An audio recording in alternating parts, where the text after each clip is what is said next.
Hey, salut les profanes, mes très chers frères, mes très chères sœurs, et bisous les haters.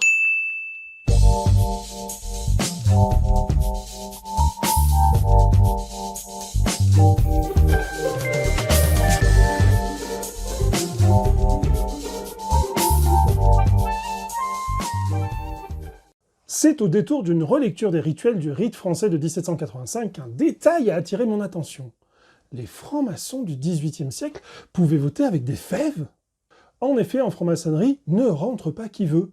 Et le fait de vouloir assister à nos mystères a suivi une procédure qui s'est complexifiée avec le temps.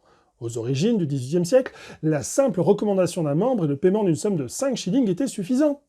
Toutefois, avec l'expérience, les loges ont bien compris que des aventureux et des inconséquents pouvaient se mêler dans la carrière au lot des belles pierres. Fut donc instituée l'obligation d'un vote basé sur la responsabilité du candidat, sur sa compréhension des devoirs moraux qui lui incombaient, et surtout sur ses obligations de silence et d'assiduité. Bien évidemment, si vote il se devait d'avoir lieu, quelle forme de scrutin choisir? C'est le vote à l'unanimité qui fut adopté notamment au rite français dans les années 1780. Toutefois, attention, ceci n'était pas pour accepter directement un profane ou pour le rejeter, mais bien déjà pour accepter ou non les conclusions du frère orateur sur l'envoi de commissaires censés récolter les informations nécessaires à l'initiation. En effet, il est bien précisé à l'époque, inviter les frères à se procurer d'ici à la première assemblée des renseignements sur le profane proposé, à l'effet de délibérer alors s'il y a lieu de nommer des commissaires. Ce n'est qu'après la présentation des informations de base que les frères votaient sur l'envoi ou non des commissaires pour enquêter. Ceci étant une tradition médiévale de soumettre à un vote le fait de poursuivre la discussion. Car au plus les frères rendaient compte d'informations sur le profane, et au moins le besoin se faisait de nommer des commissaires. Les enquêtes n'étaient donc pas obligatoires. Bien évidemment, les francs-maçons du XVIIIe siècle étaient déjà très courageux, et surtout, ne voulant pas faire naître de dissensions dans les loges, aucun vote à main levée ne pouvait avoir lieu. En lieu et place, les frères votaient avec des boules blanches et noires, ou de manière plus surprenante, pour nous autres contemporains, avec des fèves. L'usage des fèves comme objet de vote est souvent attribué aux Romains lors des Saturnales. Or, en cherchant plus loin, le premier vote attesté par jeton est celui de Timarque, accusé d'avoir détourné 1000 drachmes avec la complicité des trésoriers d'Athéna et rapporté par Échine en moins 346 avant Jésus-Christ. Ce n'est ainsi que par praticité que la fève, disponible naturellement dans différentes couleurs, fut utilisée pour exprimer une approbation ou non. Notons toutefois qu'au XIXe siècle, le vote était très simple. Une boîte. Chacun a une boule noire et une boule blanche. Le frère expert présente la boîte au frère et ceux-ci ne déposent qu'une seule boule. Le compte des boules devait être égal au nombre de frères et la procédure très conciliante. Si le scrutin présente 3 boules noires ou plus, le profane est refusé sans retour et on brûle les feuilles volantes. Si le scrutin n'offre qu'une ou deux boules noires, il en sera fait mention sur les feuilles volantes et la proposition sera renvoyée à l'assemblée suivante, ordinaire. Si dans cette 4e assemblée, le scrutin offre encore une ou deux boules noires, la proposition sera encore renvoyée à l'assemblée suivante, ordinaire. Si dans cette 5e assemblée, le scrutin n'offre qu'une boule noire, le vénérable invitera et fera inviter par les surveillants à haute voix le frère qui a mis la boule noire à lui faire part hors de la loge et sous le sceau du secret maçonnique des motifs de son opposition. Difficile de refuser un profane alors, hein? Hey, c'est pas fini! Normalement, je devrais te dire de retrouver cet article dans le Franc-Maçonnerie Magazine du numéro machin. Sauf que jeudi, j'ai reçu un message sur LinkedIn. Hello, mon très cher frère Hervé. Mais que se passe-t-il? Tu as mis la FM entre parenthèses? Plus de YouTube et encore moins de Twitter? Ta voix érudite comme celle de notre frère Bachman nous manque, me manque. 2 maillons essentiels, ça fait beaucoup. Big up Thierry. Spoiler alerte, je suis pas mort donc, et on n'a pas réussi à me faire taire. Certains ont pourtant essayé. Ceci dit, ça a été vraiment très rapide. Et non, je suis pas mort, effectivement, bien évidemment.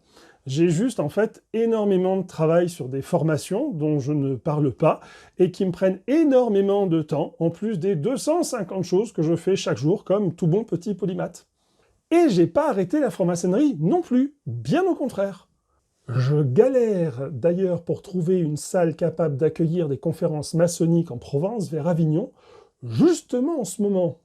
Toute l'aide nécessaire possible serait la bienvenue. Mais je ne me mets pas à vous parler pour ça, non. Non, en fait, j'ai 2 trucs énormes à vous annoncer. Le premier, c'est qu'en septembre, sortira le numéro 100 de Franc-Maçonnerie Magazine. Et on a négocié un truc de fou. Posez la question maçonnique que vous voulez à Franc-Maçonnerie Magazine et leurs auteurs vous répondront. Un peu comme le courrier des lecteurs d'AQC qui a donné lieu aux Masonic Problems and Queries.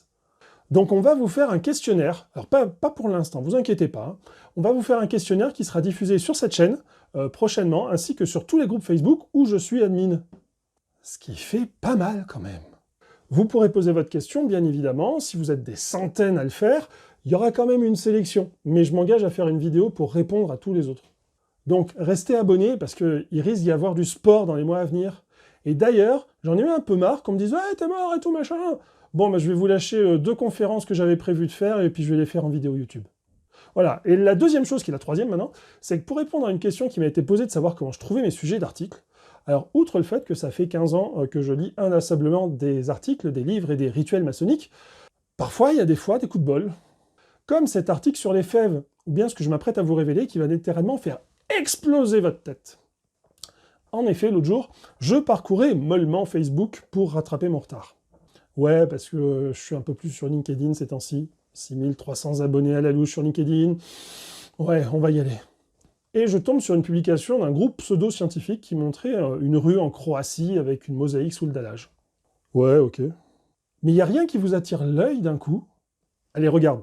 En zoomant sur cette image de mauvaise qualité, ça te rappelle pas un truc? A mosaic pavement. Alors, c'est un hasard. On est en Croatie. C'est impossible que ce motif soit lié. Ben, c'est motif géographique, c'est normal, ok. Ouais, ok. Sauf que cette mosaïque a été découverte à Ayar, sur une île conquise par les Romains au IIIe siècle. Certes, mais que faire de cette information? On ne peut pas relier les mosaic pavements du tableau de loge à une réalité historique probablement disparue dans le temps. À moins qu'on aille se balader sur le site du British Museum et qu'on se mette à chercher toutes les mosaïques romaines d'Angleterre pour voir si par hasard il n'y avait pas quelque chose. Imagine, il y a un taré qui le fait et qui trouve un site redécouvert en 1960 avec une mosaïque d'un Cupidon avec un dauphin. Imagine. Imagine aussi, il percute que le motif retrouvé en Croatie, c'est exactement le même que sur la mosaïque de Cupidon. Imagine ce taré, il te montre la mosaïque de plus large. Y a pas un truc qui te fait tilter, là? C'est troublant, hein? Alors, certes, on ne pourra jamais savoir si les premiers textes fondateurs se référaient à des mosaïques romaines en Écosse, par exemple. J'ai rien trouvé sur des archives d'Édimbourg, ce genre de choses, donc on ne saura pas. On saura donc probablement jamais vraiment si le fait que les tableaux de loge sont entourés d'un pavement mosaïque, c'est une inspiration du mode romain. Ouais. Mais c'est plutôt drôle à imaginer. Donc voilà, quelques nouvelles à vous donner en commentaire. Dès que j'aurai le questionnaire, je vous le mettrai. Et aussi sur le groupe Franc-Maçonnerie Française, qui a près de 24 000 membres maintenant, 23 000 membres, je sais même plus en fait. Donc je vous le mettrai en épinglé sur Franc-Maçonnerie Française.